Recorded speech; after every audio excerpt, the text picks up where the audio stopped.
요한복음 제12장 1절로 3절 말씀 봅니다. 신약 166면입니다. 요한복음 12장 1절로 3절 한 목소리로 우리 함께 합독합니다. 6월절 엿새 전에 예수께서 베다니에 이르시니 이곳은 예수께서 죽은 자 가운데서 살리신 나사로가 있는 곳이라. 거기서 예수를 위하여 잔치할새 마르다는 일을 하고 나사로는 예수와 함께 안전중에 있더라. 마리아는 즉기 비싼 향유 곧 순전한 나드 한 근을 가져다가 예수의 발에 붓고 자기 머리털로 그의 발을 닦으니 향유 냄새가 집에 가득하더라. 아멘. 가정의 달 오늘 마지막 5째 주일을 맞이합니다. 오늘 저는 여러분과 함께 복 있는 가정 이런 제목을 가지고 은혜를 나누려고 합니다. 우리나라 결혼정보회사에서 4년 동안 전 세계 121나라 결혼하지 않은 미혼 남녀 82,417명을 설문조사를 했습니다. 결혼의 조건에 대해서 4가지를 첫째는 경제력, 둘째는 외모, 세 번째는 가정환경, 네 번째는 성격. 근데 놀랍게도 우리나라 대한민국에서 나온 결론은 남자의 경우는 외모에다가 1순위를 뒀어요. 그리고 여자의 경우는 경제력, 남자의 성격이나 가정환경보다는 일단 경제적인 힘 있는 남편을 원한다. 그런 결론이 나왔습니다. 남자는 여자의 외모에 1순위를 뒀고 여자들은 남자의 경제력에 최고 점수를 먹였다고 합니다.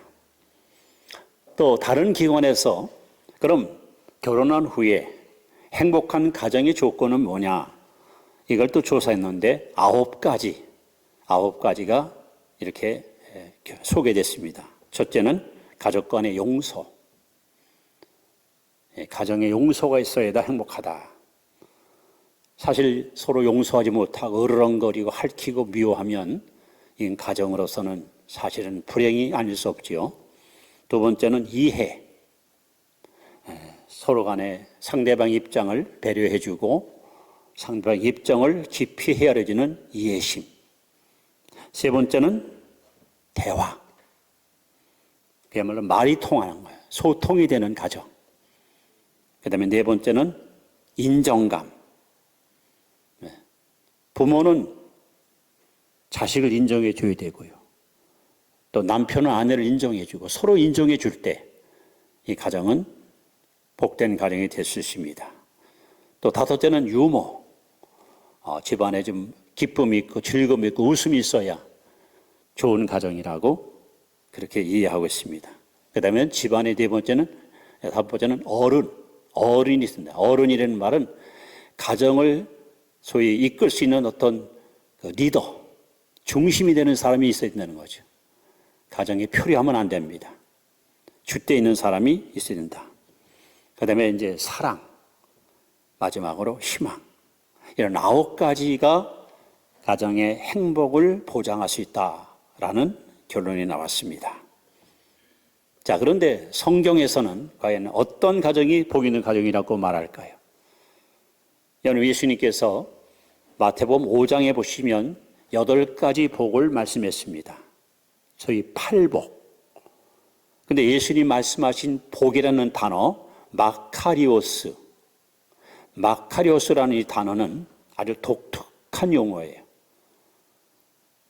이 용어는 여러 가지 뜻이 있지만 결론으로 말씀드리면 이 예수님 말씀하신 복의 단어는 소유가 아니고 존재입니다. 사람들은 지식도 많고 또 인기도 많고 또 건강하고 돈이 있고 뭘 많이 있어야 복으로 합니다.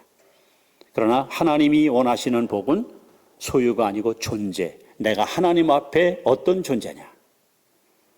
내가 소위 역사 앞에 어떤 존재냐? 그래서 여러분, 오늘 여러분의 가정이 복 있는 가정 되려면 남편은 남편으로서 존재감이 있어야 되고, 아내는 아내로서 존재감이 빛나야 되고, 또 자식은 자식으로서 존재감을 가질 때에 이것이 진정한 복된 가정이 될 수 있는 것입니다. 오늘 요한복음 12장에는 베다니 마을의 나사로 가정 이야기가 소개됩니다. 아마 11장부터 읽으시면 더 자세하게 이해가 될 것 같습니다. 이 가정은 세속적인 관점으로 바라볼 때는 좀 불행한 가정이었습니다. 왜냐하면 부모님이 안 계셔요. 그리고 오라버니 나사로, 그 다음에 마르다 마리아, 이 세 남매가 의좋게 살았지만, 그럼에도 불구하고 안타깝게 이 오라버니가, 기둥 같은 집안의 이 가장되는 오라버니가 11장에 보시면 병이 들었습니다. 무슨 병인지는 병명이 나와 있었지만 이 병을 고치려고 여동생 둘이서 엄청나게 애를 쓰고 많이 땀 흘렸습니다. 그러나 이 자매들의 수고와 상관없이 어느 날 오라버니가 갑자기 세상을 떠나 집안에 먹구름이 끼고 슬픔이 찾아와요. 그래서 이 두 자매는 오라버니 시신을 끌어안고 막 꺼이꺼이 울면서 고통스러운 시간을 보내다가 결국 죽은 지 나흘 만에 장례를 치르게 됩니다. 바로 그 죽음의 현장에 예수님이 오셔서 무덤에서 죽은 오라버니 나사로를 말씀으로 살려내요. 베다니에 큰 화제가 됩니다. 소문이 삽시간에 사방으로 퍼져서 가까운 예루살렘에서까지 사람들이 몰려와서, 아니 저 사람이 죽었던 사람 맞아? 내가 장례식을 봤는데 진짜 죽은 사람이 살아났단 말이야? 그래서 이 나사로 때문에 요한복음 12장 9절에 보시면 많은 유대인이 예수를 믿습니다. 참으로 인간적으로 바라볼 때는 불행했던 가정, 질병과 죽음이 찾아왔던 가정, 그런데도 불구하고 오늘 본문에 보시면 가장 우리가 본받고 싶은 믿음의 이상적인 가정이 바로 나사로의 가정이었습니다. 자, 그렇다면 하나님이 보시기에 복 있는 가정은 어떤 가정일까요? 여러분, 아무리 좋은 집에 살아도, 아무리 우리가 많은 부를 축적해도 그 집의 주인이 누구냐? 악한 자가 그 집에 살면 악인의 집이 되고, 선한 자가 그 집에 살면 선한 자의 집이 됩니다. 결국 아까 말씀한 우리 한국 사람들이 추구하는 돈이나 외모보다는 그 가정을 구성하는 구성원, 즉 아버지, 어머니, 아들, 딸, 며느리, 그들이 어떠한 모습으로 어떻게 가정을 형성에 따라서 가정이 천국 될 수도 있고 가정이 지옥 될 수도 있습니다. 여러분 본문에 보시면 세 남매의 그 어떤 믿음과 역할이 너무나도 우리에게 많은 귀감을 주고 있는데, 자, 첫 번째 나사로 이야기를 1절에 보면 이렇게 써 있습니다. 자, 우리 다시 한번 12장 1절 말씀을 같이 읽습니다. 시작. 6월절 셋째 전에 예수께서 베다니에 이르시니 이곳은 예수께서 죽은 자 가운데서 살리신 나사로가 있는 곳이라. 여기 보면 나사로를 뭐라고 표현합니까? 죽은 자 가운데서 살리신. 그래서 첫 번째 나사로의 가정은 한마디로 구원의 감격이 있는 가정이에요. 여러분, 나사로가 기절한 것이 아니에요. 죽었습니다. 시체가 썩어요. 그리고 죽어서 무덤에 들어갔어요. 근데 예수님이 오셔서 그 시체를, 그 죽은 사람을 살렸어요. 다시 말하면 예수님이 와서 그들을 구원시켰습니다. 여러분, 나사로를 살린 것은 율법도 아니고 종교도 아니고 철학도 아니고 윤리 도덕도 아닙니다. 길이요 진리요 생명이시는 예수님이 오셔서 무덤에 갇혀있는 나사로를 말씀으로 나사로야 나오라! 죽은 자를 살렸습니다. 그럼 나사로만 죽었나요? 나사로만 죽어서 무덤에 들어갔나요? 아닙니다. 안타깝게도 이 땅에 살고 있는 78억 지구의 모든 인생들은 영적으로 하나님 앞에다 죽은 자입니다. 아담이 선악과를 따먹을 때 하나님 말씀합니다. 정령 죽으리라. 그때는 여러분 육이 죽은 게 아니라 영이 죽었습니다. 우리는 다 아담의 후손입니다. 앞으로 태어날 우리의 자녀들도 아담의 후손이에요. 그러므로 우리는 다 하나님 앞에 영적으로 죽은 자예요. 이 사실을 에베소 2장 1절로 3절에 보면 세 가지로 이렇게 표현합니다. 허물과 죄로 죽은 너희. 우리는 죽을 수밖에 없는 죄인이 아니라 이미 죽었다는 거예요. 영적으로 죽었습니다. 뿐만 아니라 공중의 권세 잡은 원수 마귀를 따르고 섬겼습니다. 즉 마귀의 지배를 받고 있었습니다. 그리고 우리 하나님 앞에 본질상 진노받을 자. 여러분 머리 위에 하나님의 진노의 불길이 이글이글 타오르고 있어요. 이것이 바로 구원받기 전에 우리의 영적인 모습입니다.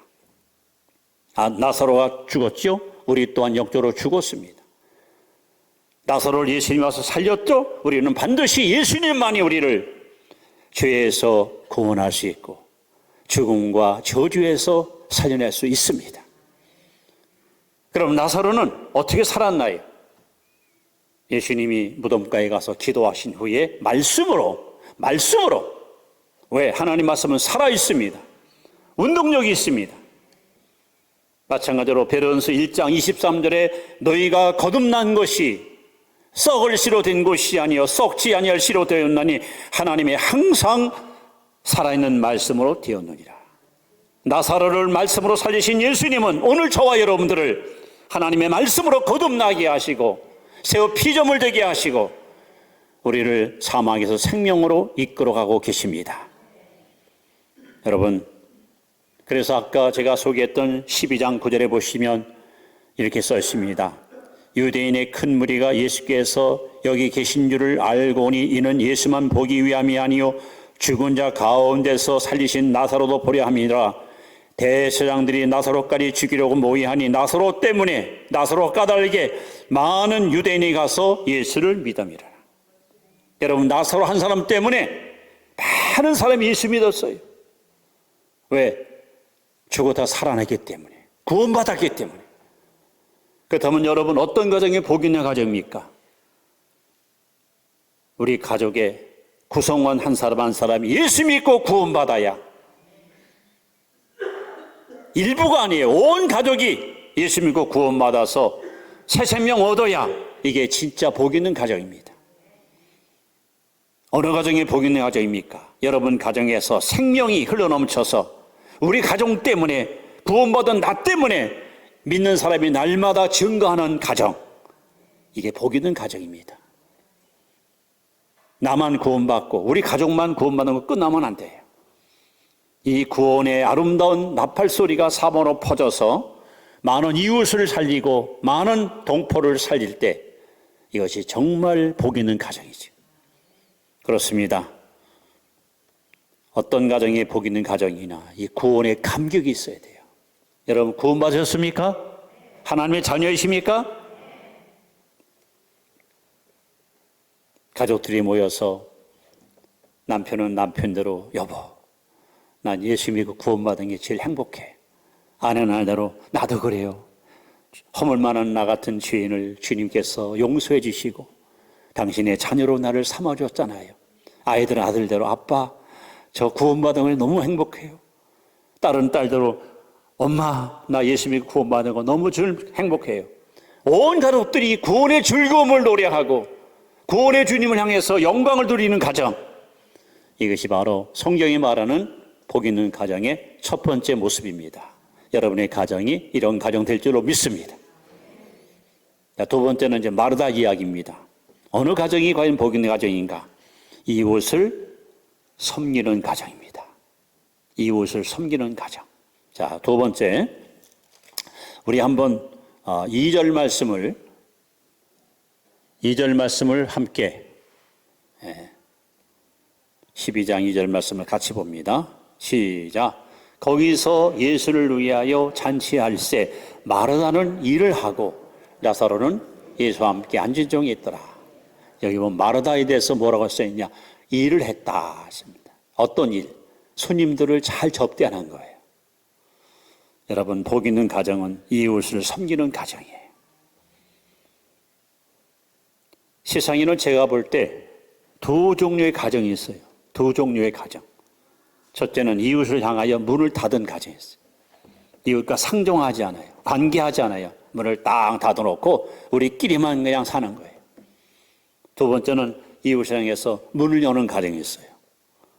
이웃을 포용해주고 이웃을 아껴주고 이해해주고 사랑해주는 가정. 여러분, 초대교회 성도들은 이렇게 구원받으면, 은혜 받으면 자기 집을 오픈을 했어요. 그래서 자매님, 형제님, 다음 주엔 저희 집에서 예배가 있습니다.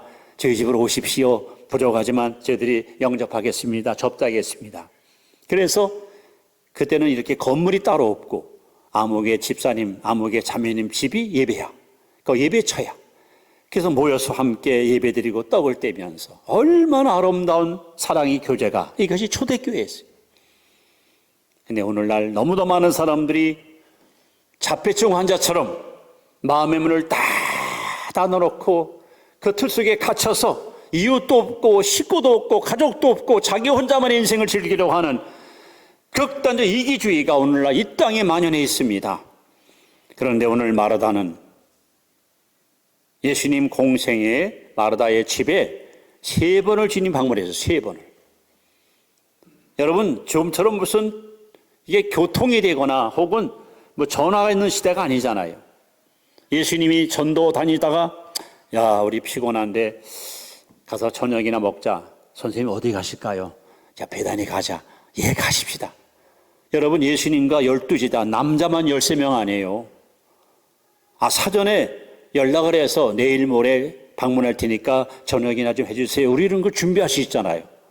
근데 예수님은 느닷없이 가다가 야, 우리 배단에 가자 하고 오시는 거예요. 그럼 마르다는요, 제일 먼저 뛰쳐가서 어서 오십시오. 환영합니다. 감사합니다. 너무 기쁜 거야. 너무 즐거운 거야. 그리고 여기 성이 나오지만 일을 했다 했잖아요. 항상 이 여인은 부엌에서 손님들한테 맞은 음식을 만들어서 기쁘게 대접하는 것을 삶의 보람으로 느꼈어요. 여러분, 여러분의 가정이 정말 복 있는 가정이 원하신다면 이웃을 향해서 문을 여십시오. 우리가 얼마나 이 땅에 살 겁니까? 그렇게 지나치 욕심부리고 이웃과의 관계에 담을 쌓고 살아서 무슨 행복이 있습니까? 마르다는 섬기는 일에 있어서는 정말 타의 주용을 불할 만큼 굉장히 열심히 있는 믿음의 여인이었습니다. 왜 사람들이 섬김을 거절하거나 꺼려할까요? 섬김에는 반드시 희생이 따라와요. 최소한 3가지가 희생이 됩니다. 몸도 희생해야 되고 돈도 희생해야 되고 시간도 희생해야 됩니다. 이것이 아까우면 우리는 못 섬깁니다. 그러나 마르다는 시간, 물질, 몸 주저하지 않고 아낌없이 예수님과 일행을 위해서 내놨기 때문에 이렇게 이 가정에는 진정한 행복의 웃음꽃이 만발할 수가 있었던 것입니다. 예수님께서 주신 가장 위대한 기독교인의 윤리 강령이 뭡니까? 마태복음 7장 12절에 남에게 대접을 받고자 하는 대로 너희도 남을 대접하라. 이것이 바로 소위 제자의 도리가 아닙니까? 또 11, 13절 1절에 보시면 손 대접하기를 게을리 말라. 하나님은 우리에게 대접하는 삶을 살라고 말씀합니다. 받기만 바라는 이기적인 마음이 아니라 베풀고 나누는 섬김의 사람 되길 원하십니다. 이것은 가정만이 아니에요. 교회도 섬기는 자가 많은 교회가 좋은 교회고 행복한 교회입니다. 직장도 마찬가지입니다. 서로가 서로를 섬겨줄 때 얼마나 여러분 여유가 있고 즐거움이 있습니까? 지배하려고 하고 다스리려고 하고 상대방을 갖다 내 수하에 집어넣고 내 마음대로 좌지우지할 때 여기에 여러분 갈등이 있고 불만이 있고 여기에 다툼이 있는 거 아닙니까? 그렇습니다. 복 있는 가정은 이웃을 섬기는 가정이에요. 그래서 내 수고, 내 땀, 나의 어떤 희생, 이것 때문에 여러 사람이 행복할 수 있다면 조금 더 주저하지 않고 아낌없이 투자할 수 있는 이 섬김의 마음을 갖고 있는 이런 가족이 모인 집, 이 집이 진정한 가정 천국이고 행복의 산실이 될 수 있습니다. 여러분 지금까지도 잘 해오셨지만 앞으로도 변함없이 이웃을 섬기는 일에 주저하지 말고 마르다와 같이 앞장서서 섬김을 실천으로 행할 수 있기를 바랍니다. 세 번째, 복 있는 가정은 어떤 가정일까요? 오늘 마리아를 통해서 배울 때입니다. 복 있는 가정은 바로 온전한 헌신의 가정입니다. 자, 3절 말씀을 다 같이 한번 다시 읽습니다.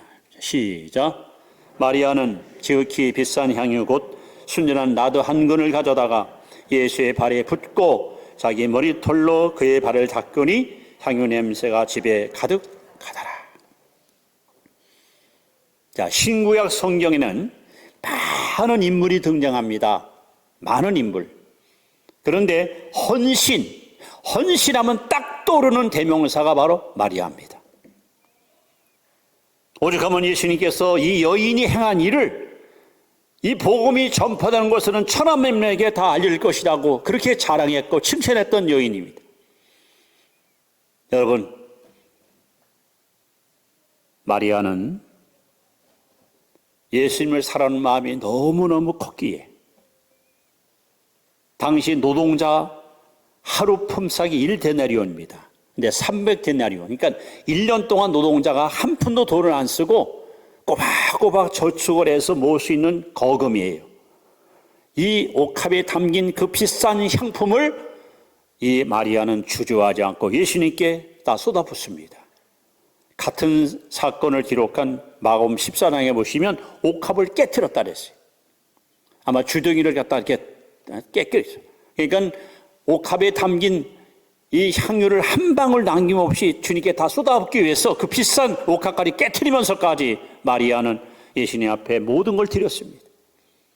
그래서 헌신의 대명사는 마리아를 모든 사람이 그렇게 신뢰하고 흠모하고 있습니다.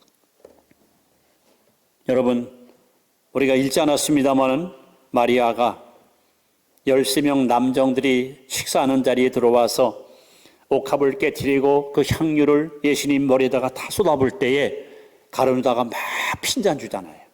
야, 이 비싼 걸 왜 허비하는 거야? 이거 팔아가지고 하늘하면 나눠주지. 그렇습니다. 여러분, 사랑은 허비예요, 허비. 사랑은 계산하지 않습니다.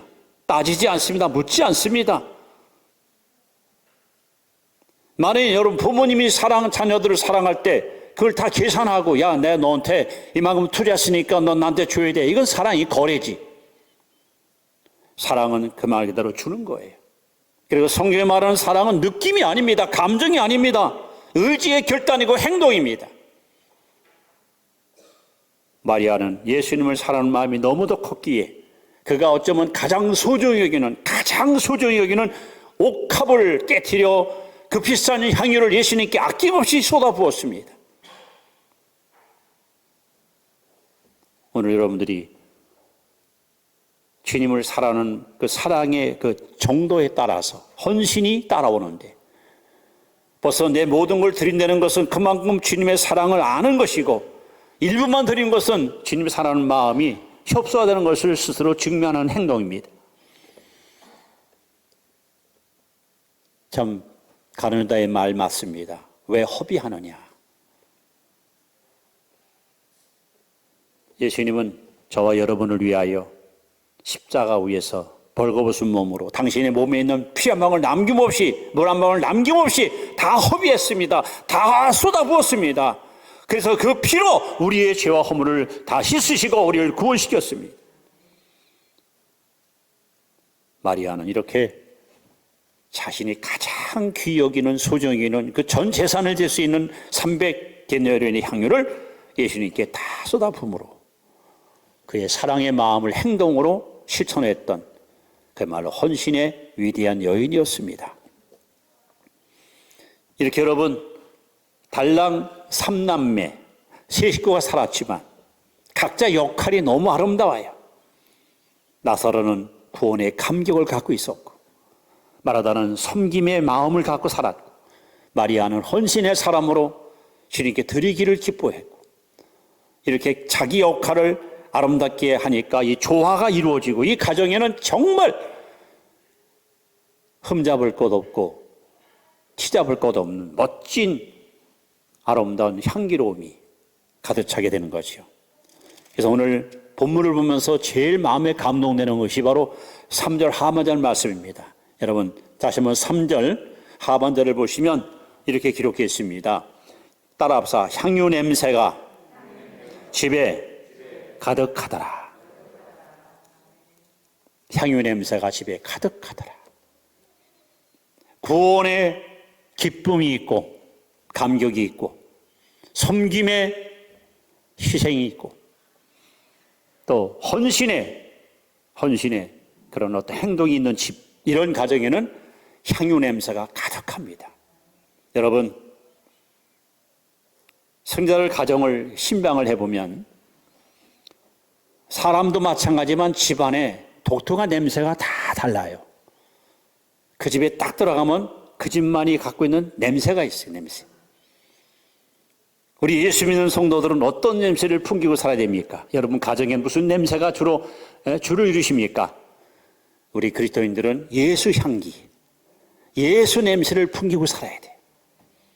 누구든지 우리 집에 딱 들어오면은 막 거룩함에 압도당하고 그 정직하고 진실함에 감동을 받아서 마음속에 있는 악한 생각이 사라지고 나도 예수 믿어야겠다, 나도 교회 다녀야겠다, 그런 감동을 줄 수 있는 이런 냄새를 여러분 가정에 풍기고 살아야 됩니다.